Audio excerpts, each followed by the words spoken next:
BNP কর্তৃক আয়োজিত তারেক রহমানের একটি কার্যক্রমের একটি দফা কর্মসূচি এবং আমাদের প্রিয় নেতা তারেক রহমানের একটি জন্মদিন উপলক্ষে আলোচনা সভায় সকল ইউনিয়নের নেতৃবৃন্দ, ওয়ার্ডের নেতৃবৃন্দ, সবার প্রতি আমার অন্তরের অন্তঃস্থল সালাম, আসসালামু আলাইকুম ওয়া রাহমাতুল্লাহ। আপনারা জানেন আমার বাবা এই রায়গঞ্জের 4 বার এমপি ছিলেন।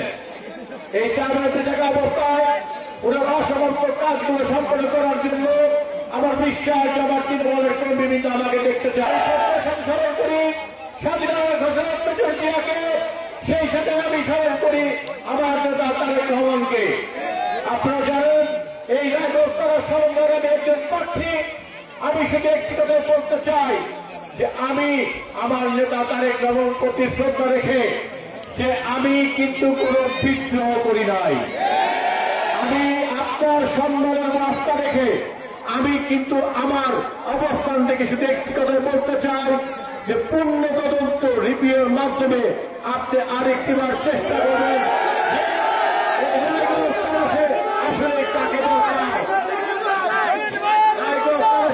আমার বিশ্বাস যে আপনি একটি সুস্থ তদন্তের মাধ্যমে যাকে নমিনেশন দেবেন আমরা তার পক্ষে ধানের শীষের কাজ করবো। তাদেরকে বলবো, অনুরোধ করবো যে আপনারা আমার পাশে থেকে ধানের শীষের জন্য কাজ করে যাবেন।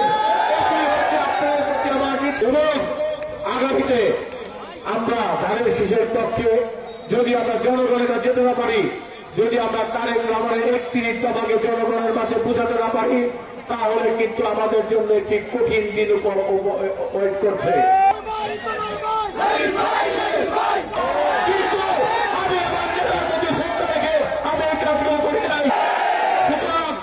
যদি কেউ বলেন যে উত্তর থেকে সূত্রে রাহিদ বানাল জলিল এখানে এসেছে, আপনারা ভুল বলছেন।